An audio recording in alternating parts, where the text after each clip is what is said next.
ടെക്നോളജിയുമായിട്ട് പ്രത്യേകിച്ച് ബന്ധമൊന്നുമില്ലാത്ത എന്നാൽ എ ഐ ടൂളുകളായ ചാറ്റ് ജി പി ടിയും ജെമിനിയും ക്ലോഡും ഒക്കെ യൂസ് ചെയ്യുന്ന ഒരുപാട് സുഹൃത്തുക്കൾ എനിക്കുണ്ട്.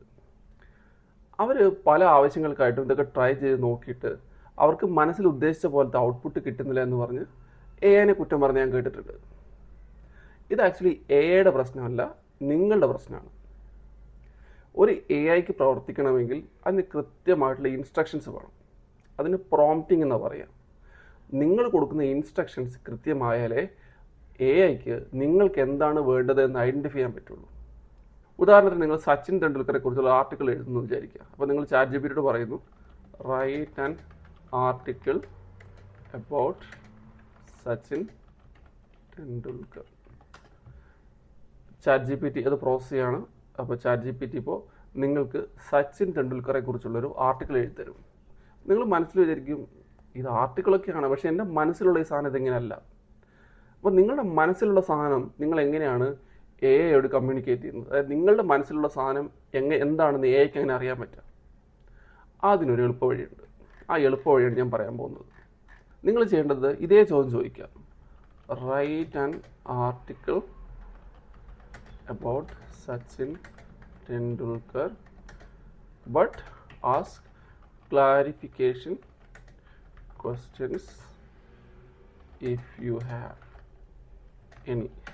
ഇങ്ങനെ നിങ്ങൾ ചാറ്റ് ജി പി ടി അല്ലെങ്കിൽ എ ഐ ടൂളിനോട് പറയുകയാണെങ്കിൽ അവരെന്താ ചെയ്യുകയെന്ന് വെച്ചിട്ടുണ്ടെങ്കിൽ നിങ്ങളുടെ ഇൻറ്റൻറ്റ് മനസ്സിലാക്കാൻ വേണ്ടിയിട്ട് കുറേ ക്ലാരിഫിക്കേഷൻ ക്വസ്റ്റ്യൻസ് ചോദിക്കും. ഉദാഹരണത്തിന് ഇവിടെ ടാർഗറ്റ് ഓഡിയൻസ്, അതായത് നിങ്ങൾ ആർക്ക് വേണ്ടിയിട്ടാണ് ഇത് എഴുതുന്നത്, അല്ലെങ്കിൽ ഇതിൻ്റെ ടോൺ ഇങ്ങനെ ഫോർമലായിട്ടുള്ള സംഭവം വേണോ, മോട്ടിവേഷണൽ ആയിട്ടുള്ള സംഭവം വേണോ, കാഷ്വൽ ആയിട്ടുള്ള സാധനങ്ങൾ വേണോ, ഇങ്ങനെ ചോദ്യങ്ങൾ ചോദിക്കും. ഇതിനകത്ത് 5 ചോദ്യങ്ങൾ ചോദിച്ചിട്ടുണ്ട്. നിങ്ങൾ ഇനിയും എ ഐയോട് ചോദിക്കാം. ഇതിൻ്റെ ഈ 5 എണ്ണത്തിന് ആൻസർ നിങ്ങൾ വിശദമായിട്ട് എഴുതി കൊടുക്കുക.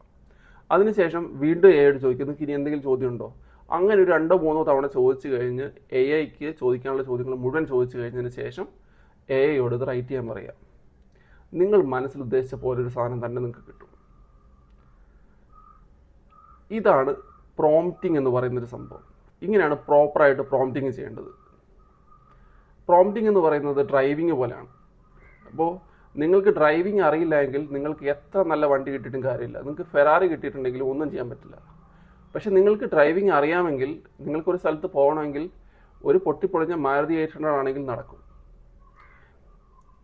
ഇനി എയുടെ ഭാഷയിൽ പറയുകയാണെങ്കിൽ 700 ബില്യൺ പാരാമീറ്റേഴ്സ് ഉള്ള ഒരു മോഡലിൻ്റെ അകത്ത് നിന്ന് നിങ്ങൾക്ക് മോശം പ്രോംപ്റ്റ് കൊടുത്താൽ മോശം ഔട്ട്പുട്ടേ കിട്ടുള്ളൂ. പക്ഷേ അതിൻ്റെ 101 ബില്യൺ, അതായത് 7 ബില്യൺ പാരാമീറ്റർ ഉള്ളൊരു മോഡലിൻ്റെ അകത്ത് നിന്ന് നിങ്ങൾക്ക് നന്നായിട്ട് പ്രോംപ്റ്റ് കൊടുക്കുകയാണെങ്കിൽ നല്ല ഔട്ട്പുട്ട് ഉണ്ടാക്കാൻ പറ്റും. അതുകൊണ്ട് നിങ്ങളുടെ ജോലിക്ക് വേണ്ടിയിട്ടുള്ള പ്രോംപ്റ്റ് എഞ്ചിനീയറിംഗ് നിങ്ങൾ പഠിക്കുക. നിങ്ങൾക്ക് ചാറ്റ് ജി പി ടി അല്ലെങ്കിൽ ജെമിനി പോലുള്ള എ ഐ ടൂൾസിൽ നിന്ന് വളരെ മികച്ച ഔട്ട്പുട്ട് ഉണ്ടാക്കാൻ പറ്റും. ഇതുപോലുള്ള എന്തെങ്കിലും ടോപ്പിക്സ് ഞാൻ കവർ ചെയ്യണമെന്ന് നിങ്ങൾക്ക് ആഗ്രഹമുണ്ടെങ്കിൽ നിങ്ങൾ ഇതിൽ കമൻറ്റ് ചെയ്യുക. ഞാൻ എന്നെക്കൊണ്ട് പറ്റുന്ന രീതിയിൽ ഞാനത് ചെയ്യാം. Thank you.